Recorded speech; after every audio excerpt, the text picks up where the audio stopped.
Wala na paligo-ligo, nabitado kami. Ma'am, pinatigil na po ang distribution ng 20 pesos na bigas. Ano sa tingin nyo na ginusunod nila kaya ito dahil sa sinabi niyo nga po na very untimely siya for the better, timely for the election. Parang ginawa siya pangalan sa election. Oh, yes, ma'am. Kaya nga ako nakaitim ngayon, araw na ito sa kampanya namin dahil nalulungkot talaga ako. Nalulungkot ako kasi pinaglalaruan yung mga tao na walang-wala. Pinaglalaruan yung mga mahihirap na hindi lang isang beses, hindi lang dalawa, paulit-ulit na sinasamantala yung desperation, hunger, and poverty sa ating bayan. So yung pagpapatino, ma'am, sa tingin mo, isa na rin po doon sa nag-hit sila doon sa sinabi nyo na ginagamit lang ito para sa eleksyon?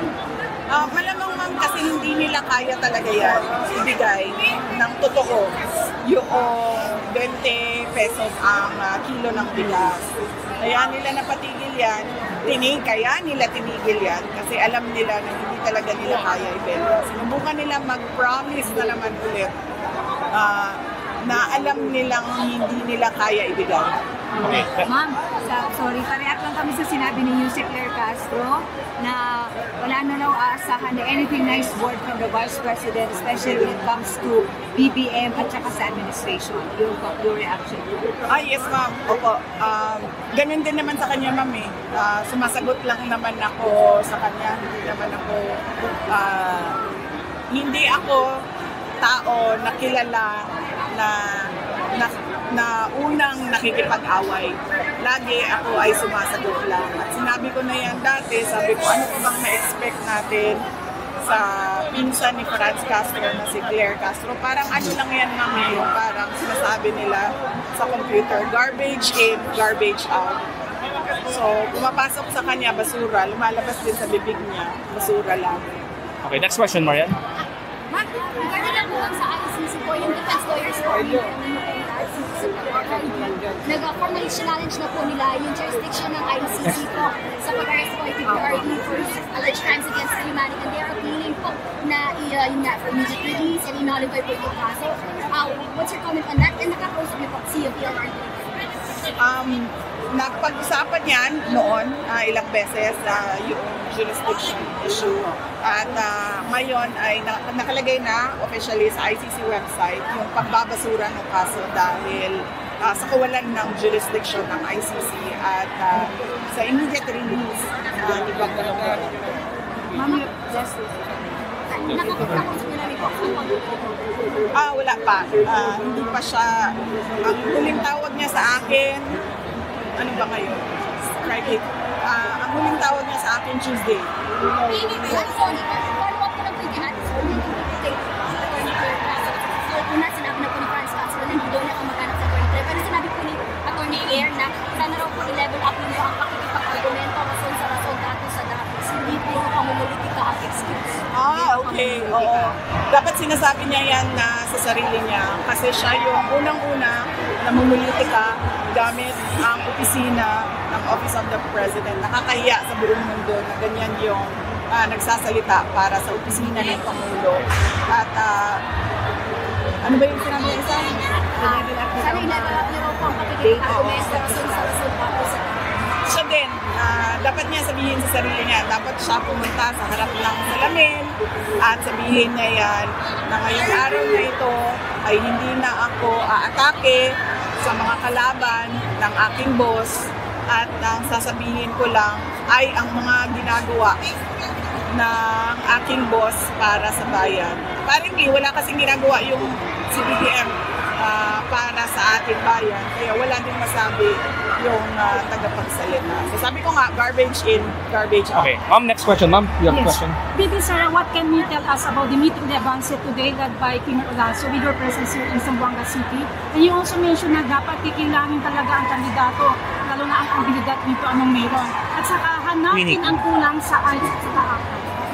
Yes ma'am, oo. Kasi narinig ko kanina, tinatanong ko yung mga tao kung magkano natanggap nila sa AKAP. Sabi nila 1,000. Tapos, tinanong ko kung magkano natanggap nila sa AI, sabi nila 2,000. Wala namang akap na 1,000 at AX na 2,000.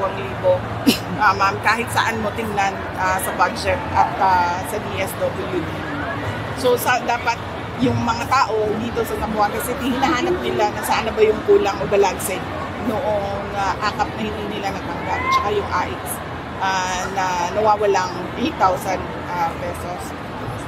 At What can you tell about Team Zamboanga in Zamboanga City? Mention na kailangan kikilanin talaga ang abilidad ng isang kandidato. Opo, hindi ako kandidato ngayong eleksyon na ito, kaya minabuti ko na tumulong sa bayan sa pamamagitan sa pagpapaalala sa ating mga botante, sa ating lahat, kung ano ba yung mga mali natin lagi kapag dumadating ang halalan.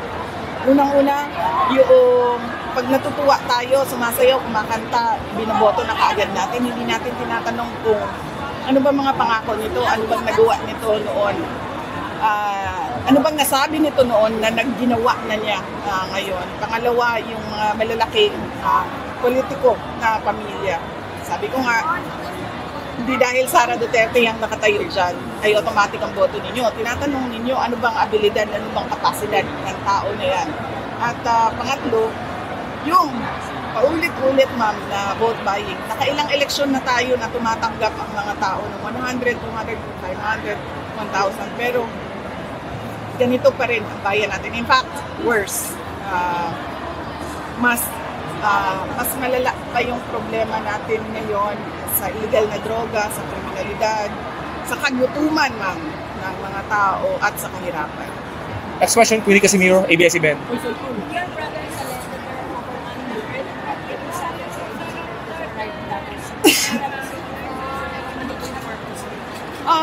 Hindi ko alam ma'am kung anong purpose nila. Pwede lang ako manghula kung ano yung purpose nila. Ang purpose nila ma'am is maggulo sa election namin sa Davao City.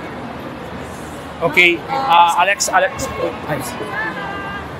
mga sa rate sa bahay. Hindi ako nagsabi na merong mag-rate.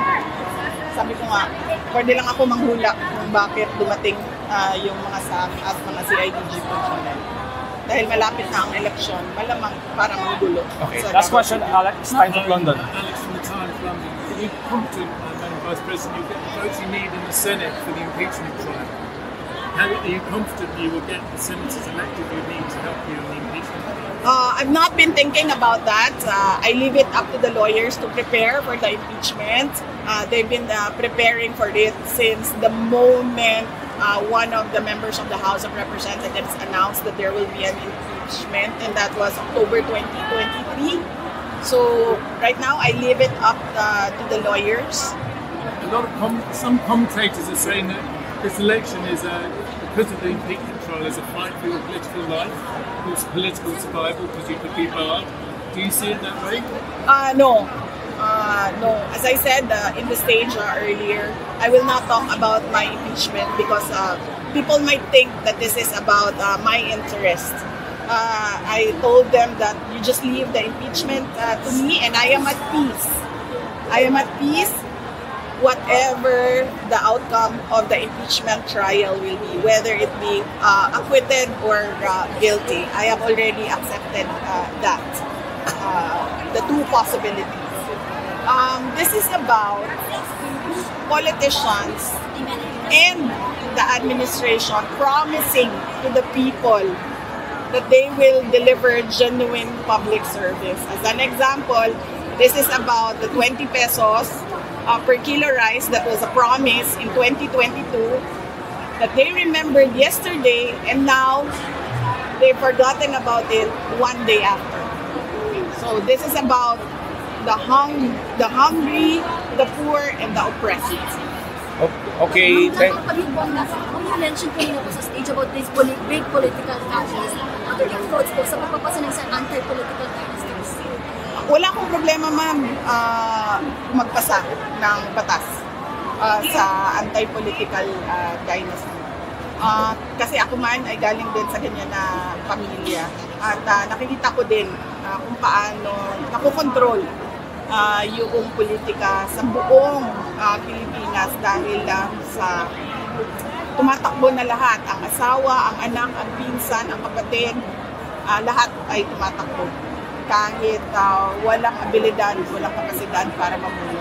Ma'am, latest sa Davao, yung mga amidst this mga issue na mag-rate ng CIDG, saan sa tingin niyo po ito nanggagaling? Yung ibang sinasabi could be from your local rival Last question. Davao, although PNP has already denied to send raid for CIDG. Well, sa raid, wala akong information. Pero kung meron mang raid, hindi din ako magtataka. Dahil nakita naman natin kung paano ang pulis sumasali sa partisan political activity. In fact, pagdating natin sa impeachment, napakita namin lahat ng ginawa ng PNP sa akin with pictures, with witnesses, with evidence na ginagamit ang Philippine National Police sa politika. So, hindi ako magtataka. Mag-raid sila, magtanim sila ng ebidensya dahil meron naman tayong Arnie Tevez model na ginawa na nila sa isang kalaban din nila sa politika. Ni-raid, tinaniman, buti na lang merong nakatagong CCTV si Arnie, so nakita niya talaga kung paano ang kawalang hiyaan na ginawa sa kanya. Thank you. Thank you. Thank you. What can you say about the problem na wag na iyan? Yung dapat nagbala? Dagdag na natin yan sa kagutuman, ma'am. Laglag bala at droga. Thank you. Thank you. Kasi may mga statements ng House leaders saying regarding po doon sa budget po na pinasana punong-puno ng korupsyon, they're saying tama na raw po yung pamumulitika, diversionary tactic daw po po. Sagutin na lang daw po yung issue raw po ay confidential funds. Sinicontest na po nito. Naku, hindi issue ang confidential funds dahil nag-file na sila ng impeachment. So, huwag nila balik-balikan ang confidential funds dahil para sa kanila, that is already a closed issue dahil nag-file na sila ng impeachment. Pero hanggang ngayon, meron pa rin blanco sa mga budget natin na tinatanong doon sa Supreme Court. Meron pa rin question sa paglilipat ng pondo ng PhilHealth. So, dapat sila ang sumagot, dapat ang administrasyon ang sumagot.